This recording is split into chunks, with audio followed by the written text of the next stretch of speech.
대부분의 이제 나라가 사실은 다 그랬던 것입니다. 다 그랬는데 이제 이런 것들은 아까 말한 서양에서 이제 아시아로 찾아갈 때는 주로 이제 중국 쪽이나 일본 쪽을 먼저 갔는데 일본이 이제 먼저라고 할 수 있는데 그건 나중에 중국이나 한국 쪽도 보겠습니다만은 시기상으로도 일본 쪽이 조금 빨랐긴 했지만 접촉하는 게 중국이나 한국은 아주 좀 완강하게 그야말로 쇄국적인 그런 입장이었지만은 일본은 묘하게도 굉장히 좀 한국이나 중국에 비하면 상당히 유연한 면이 있었던 것입니다. 그것도 종교적으로는 아주 거세게 이제 거부했지만 종교를 제외한 나머지 예를 들면 상업적인 교류라든지 이건 부분적으로 많이 조금씩 먼저 받아들였던 것입니다. 그러니까 일본이 제일 먼저 사실상 서양과 교류가 이루어지고 개항이 이루어지고 그야말로 서양 입장에서 서양인들이 말하는 개화가 먼저 됐는지도 모르죠. 그래가지고 이제 그게 이제 쭉 이어져서 나중에 태평양 전쟁에까지 이르게 됩니다만 그래서 이게 서양에서는 이 동양에 가서 문호를 개방하라. 그러니까 장사를 하기 위해서 문을 열어라라고 요구할 때는 그런 상업적인 입장에서만 출발한 게 아니라 항상 종교적인 입장과 같이 어울려서 같이 갔단 말입니다. 그래서 그 중에 하나가 대표적으로 아시아에 처음 이제 선교를 목적으로 그걸 명분으로 들어오게 된 게 누구냐면 옛날에 그러니까 한 400년대 초반에 스페인 군인 중에 이그나티우스 로욜라라는 사람이 있습니다. 로욜라는 아마 지금 미국 같은 데도 대학 이름도 이런 게 있고 이런 이름이 많이 사용되는데 일종의 성인 중에 한 사람의 한 명의 이름이죠. 이그나티우스 로욜라는 원래 스페인 군인인데 나중에 이제 종교에 귀의해가지고 프랑스 파리 대학에 유학을 갑니다. 그러니까 옛날 유학은 전번에 영국 옥스퍼드 캠브리지에서도 봤지만 이런 처음에 중세 때 도시가 조금씩 발달하면서 대학이 이제 생겼는데 옛날 대학에서 제일 먼저 가르친 건 항상 신학하고 의학, 법학 이 세 가지는 처음부터 거의 있었죠. 그 중에서도 신학과 의학은 항상 처음부터 있었던 것입니다. 그렇기 때문에 파리 대학에 가서 이제 신학을 공부했는데 이때 이제 종교 개혁이 일어났죠. 마틴 루터에 의해서 종교 개혁이 일어나서 흔히 말하는 개신교, 우리로 말하면 개신교, 프로테스탄트가 이제 생겨나서 거센 이제 물결로 이제 기존의 카톨릭을 이제 압박하게 됐죠. 그러다 보니까 이 로욜라는 파리 대학에 가서 사람들을 몇 명 모아가지고 이 프로테스탄트에 대항하기 위해서 우리가 다시 한번 더 새롭게 태어나야 한다. 그래서 그 종교 개혁에 대응하는 만큼 우리 스스로 다시 우리가 개혁을 해야 된다. 이래가지고 완전히 기존의 교단하고는 달리 거기 마음 맞는 몇 사람이 모여가지고 아주 철저하게 군대보다 더 심한 자기들끼리 규율을 만들어가지고 수도원 생활을 합니다. 규칙을 딱 정해서 엄격하게 하고 청빈한 생활을 하고 뭐 이런 식으로 하는 것이죠. 그래서 그게 처음에 그 모임의 이름이 예수의 친구들이라는 이름으로 모임처럼 해서 나중에 그 다른 사람들한테 본보기가 되니까 점점 다른 사람들이 많게 되죠. 그래서 만들어진 게 바로 예수회라는 겁니다. 예수회라는 교단입니다. 뭐 예를 들면 저는 종교에 대해서 사실 잘 모르는데 이 예수회뿐만 아니라 이제 여기 대항한 게 나중에 예를 들면 이탈리아 아시시에서 태어난 프란치스코에 의해서 그건 그야말로 청빈 금약 이걸로 하면 뭐 더 이상 따라올 만한 인간 존재 중에서는 찾을 수 없는 그런 사람들이 만들어낸 교단은 프란치스코 교회가 되는 것이죠. 그렇게 이때 로엘라에서 만든 예수회가 이제 이 아시아 쪽으로 진출을 합니다. 처음부터 바로 일본에 온 게 아니라 중간에 이제 인도 같은 데로 갑니다. 그때는 이제 상선들을 따라가니까 장사하는 사람들이 가는 데를 따라가니까 인도 고아라는 데를 갔다가 거기서 말레이시아 말라카 같은데 이제 옛날에 장사하던 사람들이 다니던 항로거든요. 그 순수가 그렇습니다. 그래서 거기서 서양에서 가져간 물건을 거기서 팔아가지고 거기서 판 물건을 거기서 나는 걸 다른 물건을 사가지고 나중에는 이제 이 일본으로 가는 겁니다. 일본에서 또 팔고 그래가지고 그게 한 바퀴 이렇게 돌아오는데 보통 한 2년 가까이 걸리고 그랬다는 겁니다. 그래서 인도 고아하고 말라카로 가서 이 로열라가 가다가 중간에 말라카인가 그 중간에서 이제 일본 젊은 사람을 하나 만납니다. 그래서 그 젊은 사람 그 일본 청년 이름이 야지론가 그런데 그 사람이 가고시마 출신이라고 해서 그 사람 고향에 가서 가고시마에 가서 일본에 처음 가서 포교를 해가지고 나중에 지금 야마구치 현에 가서 이제 오랫동안 있으면서 한 200명, 수백 명 세례를 하고 있는데 지금도 야마구치 현에 가면 그 일본 최초의 그 천주교회가 지금도 있습니다. 그때 이제 이 로열라가 가서 활동을 했는데 그때 이제 가면서 중간에 로열라에 의해서 또 신부가 된 루이스 프로이스 같은 사람이 로열라는 거기서 이제 어느 정도 1, 2년 동안 1년 남짓 포교 선교 활동을 하다가 중국으로 가다가 병에 걸려 죽거든요. 죽고 난 뒤에 그 제자라고 할 수 있는 루이스 프로이스가 거기에 다시 가서 이 포르투갈에서 난 것 중에서 당시에 그 일본 말하자면 실력자인 오다 노부나가한테 양초하고 별사탕을 최초로 이제 선물을 합니다. 그게 이제 포르투갈의 서양의 이 일상의 생활 물품 중에 최초로 전해진 물품 목록 중에 하나인데 별사탕 같은 것들이 우리 옛날에 건빵 안에 한두 개 들어있던 그런 별사탕인데 그래서 그 이어서 이제 빵 같은 게 이제 빵이라는 말이 원래 포르투갈어지 않습니까? 그래서 이제 그렇게 전해지는데 그게 이제 나중에 먼 훗날에 가서 일본이 그걸 기반으로 해서 완전한 일본 것으로 만들어낸 게 팥빵, 단팥빵하고 돈가스 뭐 이런 것들이 되는 것이죠. 어쨌든 그렇게 해서 이제 서양이 일본을 통해서 조금씩 들어가게 되는데 물론 이게 다 순조로웠던 것은 아닙니다. 순조로웠던 것은 아니고 아까 말씀드린 대로 이 교단에 대해서는 선교에 대해서는 굉장히 좀 저항이 거셌고 대신 이제 장사하는 건 어느 정도 허용하는 그런 방침으로 갔는데 이제 이걸 받아들이는 서양이 이제 이랬다면 이걸 받아들이는 일본이라는 나라의 당시 사정도 좀 우리가 먼저 이해를 해야 됩니다. 그건 뭐냐면 일본은 또 중국이나 한국하고는 달리 한반도하고는 달리 일본의 당시 상황은 전국 자체가 아까 오다 노부나가라고 했는데 오다 노부나가를 대통령이라고도 할 수도 없고 수상이라고도 할 수 없고 특별히 뭐 부를 만한 직책이 없는데 그건 뭐냐면 일본의 특이한 정치적인 이중 권력 구조 때문에 그렇습니다. 이중 권력 구조. 이중 권력 구조란 것은 뭐냐면 하나는 천황을 중심으로 한 정부 조직이 있고 하나는 뭐냐면 쇼군을 중심으로 한 조직이 있습니다. 뭐 쇼군이라고 해야죠. 쇼군이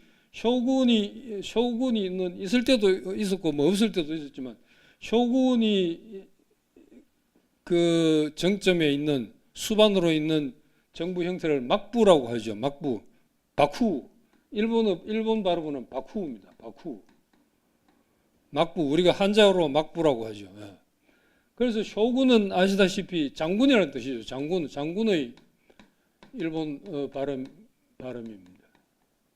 장군인데 이 쇼군은 말하자면 그야말로 수반이니까 대통령과 마찬가지로 정점에 있는데 이 이중 구조가 뭐냐면 천황은 굳이 말하면 정신적인 권력자, 정신적인 지주입니다. 정신적인 권력자고 여기에도 정부가 다 있죠. 그러니까 그 다음에 쇼군은 뭐냐면 현실적인 그 실권자라고 그렇게 할 수 있는 것입니다. 그러니까 정치적인, 이건 정신적이고 이건 정치적, 현실적인. 그래서 이 쇼군은 하나의 정점에 있는 우두머리나 마찬가지고 쇼군 아래는 뭐 당시 기준으로 하면 1만 석 이상 땅을 가진 사람이라고 하지만 다이묘라고 하죠. 다이묘. 한자로는 대명, 다이묘. 다이묘는 말하자면 서양으로 치면 서양 봉건제도에 의하면 영주지요. 영주 중에서 가장 이제 큰 땅을 가진 영주. 영주들을 쭉 이제 각 지방으로 보내서 일정한 지역을 다스리게 하는 겁니다. 다스리게 하고 그 영주는 또 그 밑에 계층적으로 뭐 사무라이든 뭐든 이런 이제 무사들을 거느리게 되는 것이죠. 그게 서양에서 말하는 기사들처럼 이제 이런 무사들을 중심으로 해서 그걸 먹여 살려주면서 자기한테 충성을 다하게 하는 것이죠. 그래서 이 쇼군 바쿠 정부에서는 다이묘들을 지방으로 보내면 그냥 보내면 굉장히 위험하죠. 언제 그게 세력이 커지면 와서 자기를 공격할지 모르니까. 그래서 대부분 보면 항상 그랬던 것은 아니지만 도쿄를 중심으로 한 에도 바쿠 같은 경우에는 거기에 있으면 다이묘들을 보낼 때는 그 처자식들은 도쿄에 남겨두게 합니다. 인질로 잡아두는 것이죠. 그래서 가서 1년에 한 번 정도 왔다 갔다 하게 한다든지 그 행렬이 또 유명했죠. 그래서 우리가 일본의 온천지대로 유명한 하코네 같은 데 보면 그게 옛날 그 일종의 검문소 같은 그런 데가 아직 남아 있습니다. 그건 뭐냐면 그걸 항상 길목을 지켜야 하는 것이죠. 몰래 이제 인질들이 몰래 도망간다든지 구출해 간다든지 그런 일이 있어서는 안 되니까 그런 검문소도 그래서 있었던 겁니다. 그러니까 이런 권력의 이중구조 하에 있었기 때문에 이게 이제 또 이 이중구조는 나름대로는 자기들끼리도 서로 필요로 했습니다. 천황 같으면 그냥 예를 들면 가만히 있으면 이게 실권이 없으면 실질적인 힘이 없으면 아무것도 안 되니까 쇼군들을 또 잘 구슬러 가지고 쇼군의 비위를 맞춰가면서 자기하고 협력을 하도록 해야 되고 쇼군은 또 자기가 힘만 있다고 해서 자기 마음대로 되는 건 아니죠. 일반 말하자면 일반 백성들의 이 지지를 얻지 못하면 또 그건 곤란하니까 일반 백성들의 지지를 얻기 위해서는 천황의 그런 권위가 또 필요했던 겁니다. 그래서 이게 묘하게 이제 서로 의지해 가면서 협력해 가면서 이게 이루어져 왔던 겁니다. 이러다 보니까 나중에 서양에서는 들어와서 볼 때는 이게 그런 예가 실제로는 많이 있습니다. 뭐 예수회에서 누가 가서 이제 일본에서 정식 포교 활동을 하고 싶은데 누구한테 찾아가야 할지를 모르는 겁니다. 이게 천황 밑에 있는 조직원한테 말하자면 정부 막류한테 찾아가야 하는지 쇼군 밑에 있는 뭐 유력한 다이묘나 뭐 쇼군 바로 밑에 있는 부하를 찾아가야 되는지 이게 막막해서 뭐 좀 혼선을 빚은 그런 예들도 사실 좀 있었던 겁니다. 그래서 이런 서로 찾아오는 쪽과 그걸 이제 받아들이는 쪽의 사정이 좀 이렇게 달랐던 겁니다. 그래서 이런 사정에서 이걸 이제 보통 크게 이렇게 세 가지로 나눕니다. 남만학 시대, 난학 시대, 영학 시대라는 건데 남만학이라는 것은 남쪽의 오랑캐라는 뜻이죠. 남만학. 이게 포르투갈을 중심으로 한 겁니다. 포르투갈. 맨 처음에 포르투갈이 들어왔으니까요. 그런데 물론 이게 포르투갈은 일본에서 지금 보면 서쪽에서 오는 서만이라고 해야 되는데 왜 남만이라고 했는지는 그건 아마 배가 오다 보면 바로 이 서쪽은 그 일본의 서쪽이라고 해봤자 한반도나 중국이니까 바로 서쪽에서 오지 않고 배가 항로가 오다 보면 쭉 와서 그 어디입니까? 규슈 쪽으로 해서 제일 가까이 자주 오는 건 규슈 쪽이나 아니면 조금 멀리 오면 오키나와 쪽으로 해서 오기 때문에 남쪽 일본 입장에서 보면 남쪽 바다로 왔기 때문에 아마 그랬지 않나 싶은데 그래서 이건 포르투갈 시대고 그 다음에 이거는 이제 짧게 지나가고 그 다음에 이제 일본에 제법 그보다 훨씬 더 영향을 준 건 난학 시대. 난학이란 것은 난초할 때 란학인데 이 란은 네덜란드를 가리키는 것이죠. 네덜란드인데 이건 아마 일본으로서 일본이 당시에는 네덜란드를 오란다라고 오란다라고 해서 아란타, 이걸 일본식 발음은 오란다라고 해서 란 하면 네덜란드를 뜻합니다. 이거 뭐 서양을 가리키는 우리는 미국을 쓸 때 이 아름다울 미자를 쓰는데 일본은 미국을 이 미자 안 쓰죠. 쌀 미자 쓰죠. 미국 이렇게 하듯이 지금도 우리는 영국 잉글랜드를 잉글랜드라고 하지만 원 발음에 가깝다고 우리는 생각하는데 일본은 이기리스라고 하죠. 잉글랜드를 이기리스.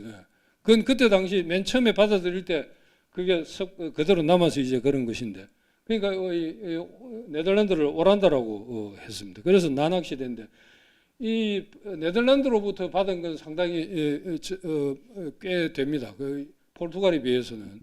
그건 뭐냐면 네덜란드는 동인도 회사, 그러니까 장사를 하기 위한 동인도 회사를 영국이나 이런 데보다 먼저 1, 2년 먼저 세웠습니다. 유럽에서 가장 그런 회사를 먼저 세워가지고 아시아 진출을 시도했고, 또 약삭빠르게도 이 네덜란드는 포교에는 그다지 관심이 없었습니다. 일본이 원하면 할 준비는 돼 있으면 그다지 관심이 없었고, 그래서 협상을 해서 예를 들면 포교는 하지 않고 우리는 철저히 장사만 하겠다 이렇게 해서 일본하고 더 접촉이 쉬웠던 것입니다. 그렇게 해서 네덜란드로부터는 여러 가지 많은 걸 흡수를 했고, 따라서 일본이 필요한 건 다 빨아들인 셈이죠. 빨대를 통해서. 그러니까 그 당시의 예를 들면 조선이나 중국하고는 명나라나 뭐 이런 데하고는 현격하게 이제 사정이 달랐던 것이죠. 사정이 달랐던 것인데, 그 중에 그러니까 일본은 그때 당시에 영어나 다른 외국어는 전혀 모르고 외국어를 최초로 알게 된 건 네덜란드입니다. 네덜란드. 그래가지고 그때 당시에 예를 들면 그게 한 1630년대인데 스키타 겐파쿠라는 의학자가 있습니다. 의사 겸 이제 의학자인데 일본 사람인데, 이 사람이 이제 네덜란드에서 여러 가지가 들어오니까 네덜란드 해부학 책을 가지고 공부를 해가지고 실제 시신을 해부도 여러 가지 하고 하면서 그 네덜란드 해부학 책을 아시아 최초로 이제 해부학 그 도감을 번역해서 만들어냅니다. 만들어내는데 용어를 이제 그대로 네덜란드를 쓸 수 없으니까 이 스키타 겐파쿠가 혼자서 예를 들면 수십 개의 그때 60몇 가지인가 정확히는 모르겠는데 수십 가지의 용어를 만들어냅니다. 그게 뭐냐면 지금 우리가 쓰는 신경, 연골, 12지장, 기타 등등 이런 모든 이 장기나 인체에 관련된 용어를 이 사람이 한자어로 만들어낸 겁니다. 그때 일본은 어차피 한자를 주로 썼으니까 그 일본 사람들이 서양의 제도를 받아들이면서 쓴 한자어로 용어를 처음으로 이제 그것도 무작정 아무렇게나 만들 수는 없으니까 의미를 살려가지고 만드는 것을 화제 한자라고 했거든요. 화제. 일본이 만든 한자라는 뜻이죠. 그렇게 이제 만들었던. 그렇게 이제 난학 시대도 그리 또 오래 가지 않았습니다. 바로 그 대세란 것은 어쩔 수 없었는지 모르지만 바로 이제 영국과 미국의 물결이 들어오면서 영어에 바로 밀리기 시작했습니다. 그래가지고 영어가 들어오면서 나중에는 예를 들면 도쿄 같은데 학원에서 네덜란드 가르치는 데는 순식간에 사라지고 영어 가르치는 데가 급속하게 늘고 했듯이 그렇게 이제 세월이 바뀌었던 겁니다. 세월이 바뀌었는데 이때 영학 시대는 이 영학 시대죠. 영국 할 때 이 영학을 말하는 겁니다. 이 영학 시대인데 이때는 뭐냐면 이때는 이제 페리 제독이 규슈 쪽에 들어와서 이제 대포를 쏘면서 개항을 요구하고 하면서 하던 그 시기부터 이제 시작을 하는 겁니다. 그렇게 됐는데 이것하고 관련해서 한 가지만 이제 말씀드리면, 그래서 이제 영어가 들어오니까 나중에 일본의 그 지식인들 중에서 영국에 한번 가보고 서양 사정을 조금 들어보고 한 사람들은 실제 서양에 가보니까 이 네덜란드어는 아무짝에 쓸모가 없더라. 네덜란드 아무것도 아니다. 이 완전 뭐 우리가 영어를 모르면 아무것도 안 된다 이런 깨달음이 있었던 겁니다. 그래가지고 이제 점점 이 영어 시대로 넘어가게 되는데 그때 마침 그래서 이제 일본 조정에서는 양학소라는 것을 만듭니다. 양학소.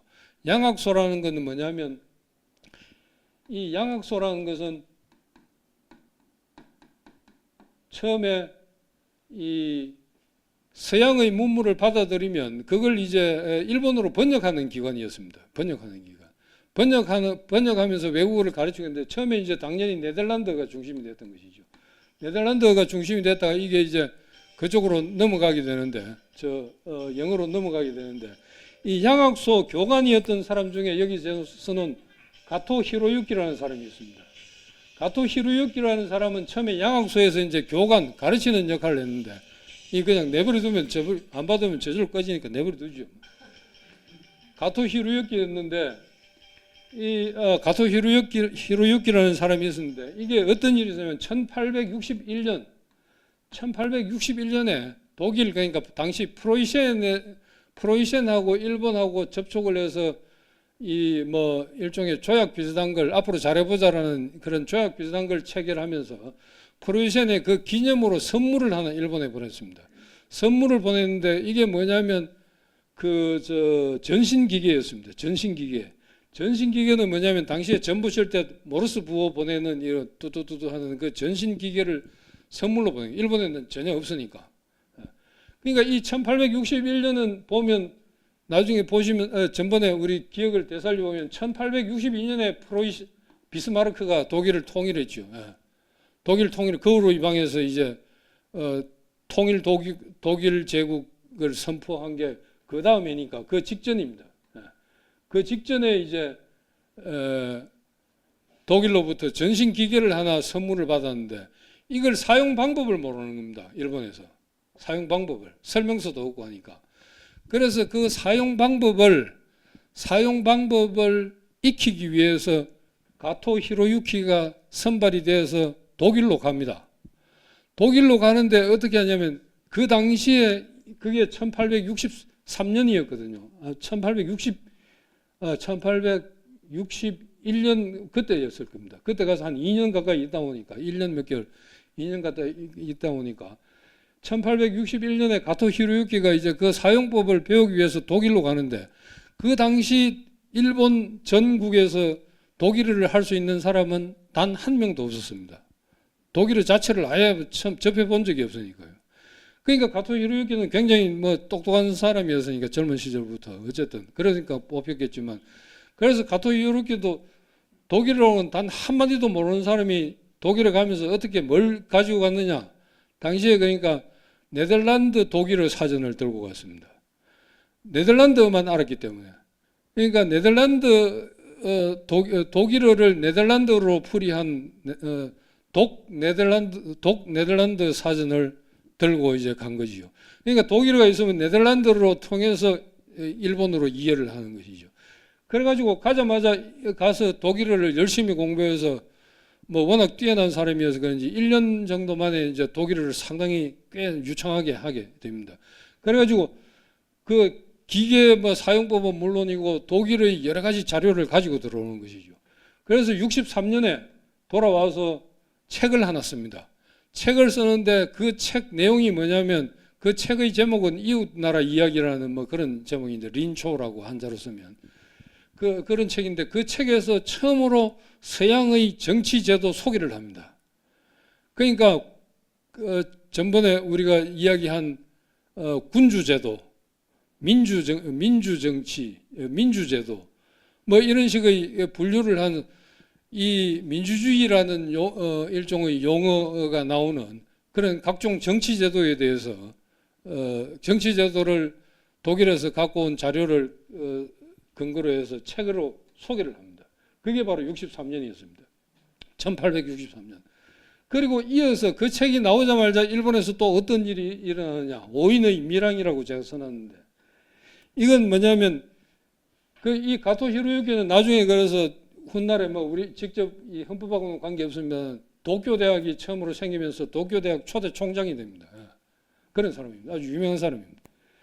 그다음에 이런 이제 처음으로 독일에서 서양의 정치 제도에 관해서 뭐 소개가 되고 할 즈음에 일본에서는 또 똑똑한 젊은 사람 몇 명이서 야, 우리 이래 가지고는 도저히 안 될 것 같다. 우리나라가.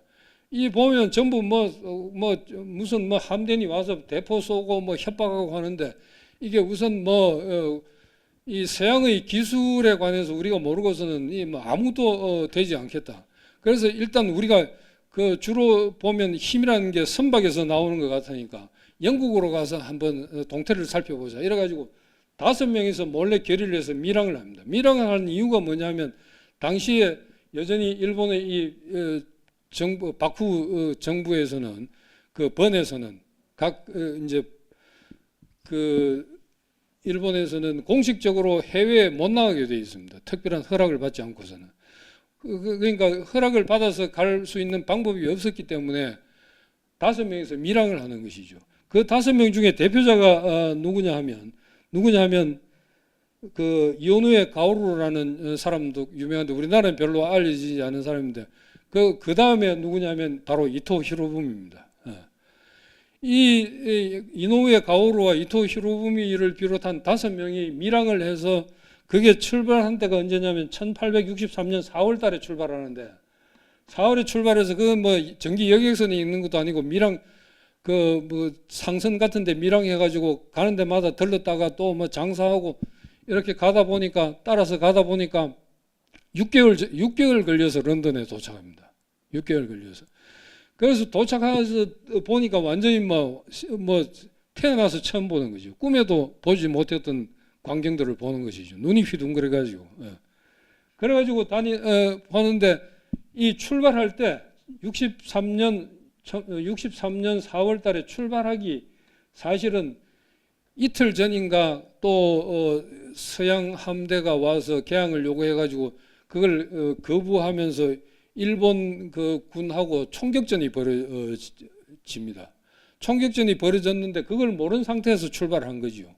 출발해가지고 그때 이제 영국을 비롯해서 한 8개국 나라가 막 일본에 이제 항의를 하고 해서 막 또 윽박지르고 그런 일이 벌어졌는데 나중에 런던에 도착해서 한참 있다가 그 사실을 이제 알게 되는 겁니다. 이 5명이.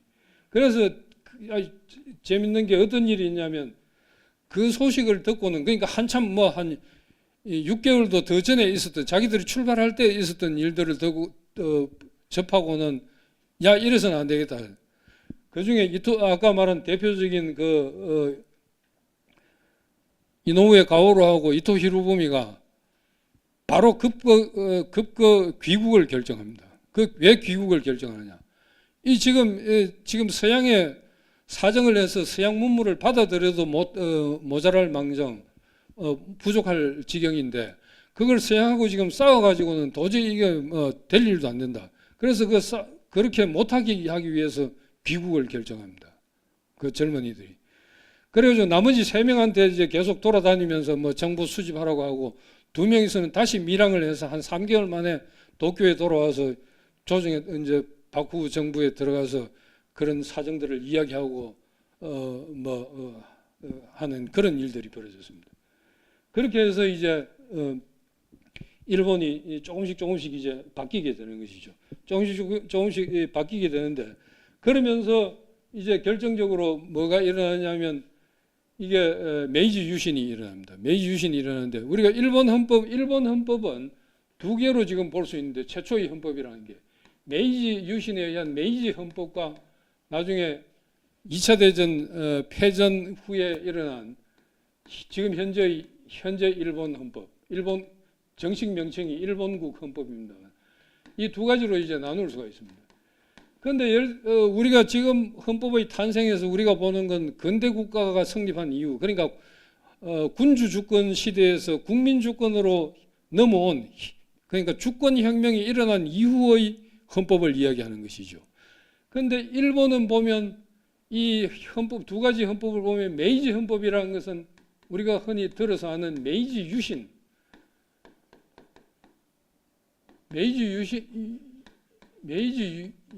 의한 것인데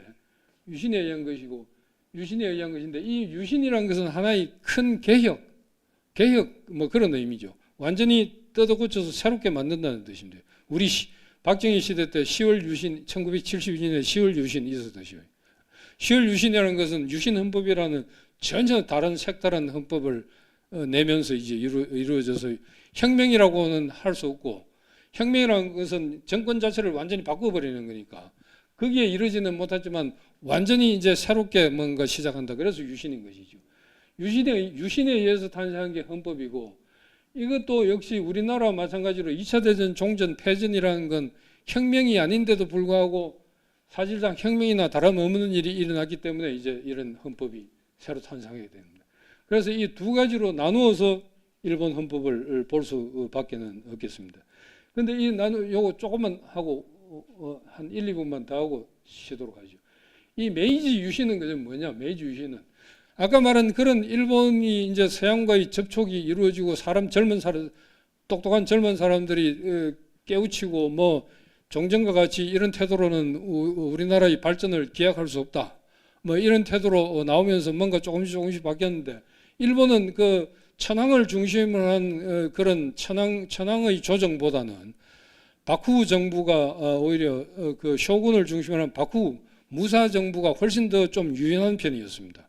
외국의 문물을 받아들이고 필요하면 조금씩 개방하고 하는 것들에서 유연한 편이었거든요. 그래가지고 가다가 그게 급기야 어떻게 되냐면 일본 역사에서는 가장 큰 사건 중에 하나가 1867년 10월에 있었던 일본으로 다이세이 호칸이라는 겁니다. 이게 다이세이 호칸은 대정 한자로 다이세이 봉환인데 다시 돌려놓는다. 정치 권력이라는 뜻이겠죠. 다이세이 호칸.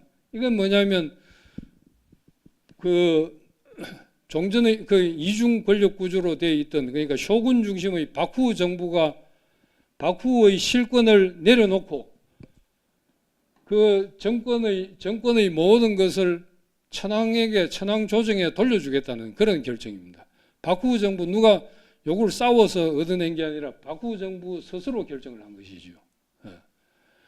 그래서 이 외세와의 관계 기타 등등 이걸 해결할 길도 없고 뭐 그런 곤란한 점도 있었습니다만 내부적인 사정도 있었습니다만 어쨌든 이런 대결정을 하게 된 것이죠. 이게 바로 메이지 유신의 시작인 것이죠.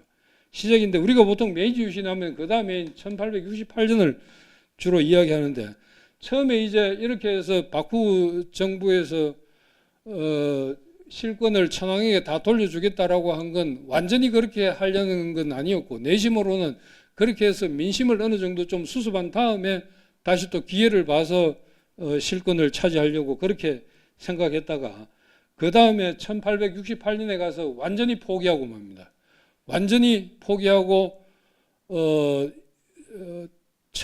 천황 조정에 그 실권을 완전히 넘기고 그로 인해서 뭐냐면 완전히 넘겼다는 것은 바쿠 자체가 소멸해 버립니다. 완전히 일본 역사에서 완전히 없어져 버립니다. 그러니까 이걸 유신이라고 할 수 있는 것이죠. 대변화가 일어난 것이죠. 그래서 이때부터 메이지 시대가 열린 겁니다. 당시 메이지 시대라는 것은 뭐냐면 새로 천황이 이제 바뀐 걸 말하는 거죠. 천황이 죽으면 계승을 하게 되는데 그 앞에 천황이 다이쇼 천황이 그 십몇 년도 안 돼가지고 십몇 년 만에 12, 13년 만에 죽었을 겁니다. 그래가지고 그걸 비밀에 붙이고 1년 반 동안 비밀에 붙이고 있다가 15살인가 되는 메이지 천황을 이제 즉위시키면서 메이지 시대가 열리는 겁니다. 이 메이지는 연호를 말하는 것이죠.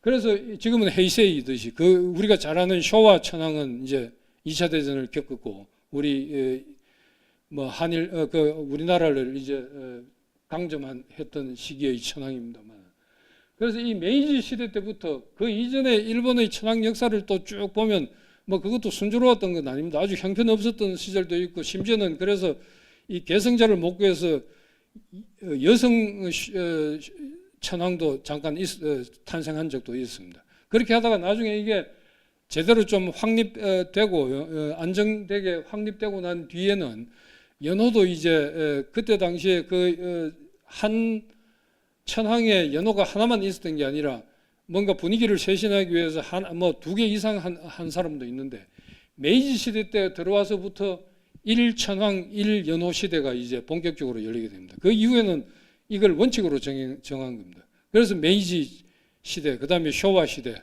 헤이세이 시대 이렇게 이제 지내 내려오게 됩니다. 그래서 말하자면 일본의 이 이중 권력 구조 중의 절반에 해당했던 바쿠 정부, 무사 정권이 완전히 소멸하게 된 걸 메이지 유신이라고 하는 겁니다. 그래서 이 메이지 유신은 이 서양의 물결이라든지 이런 정세의 변화뿐만 아니라 거기에 따른 내부의 동요, 기타 등등 이런 걸 감당하기 힘들다고 생각했던 이 바쿠 정부가 스스로 정권을 내놓음으로 해서 이루어지게 된 겁니다. 그래서 이제 이 헌법을 만들게 되고 그 다음에 또 지금 2차 대전을 겪고 난 후에 지금 헌법을 만들게 되는데 그 과정과 내용을 조금 쉬었다가 하도록 하겠습니다.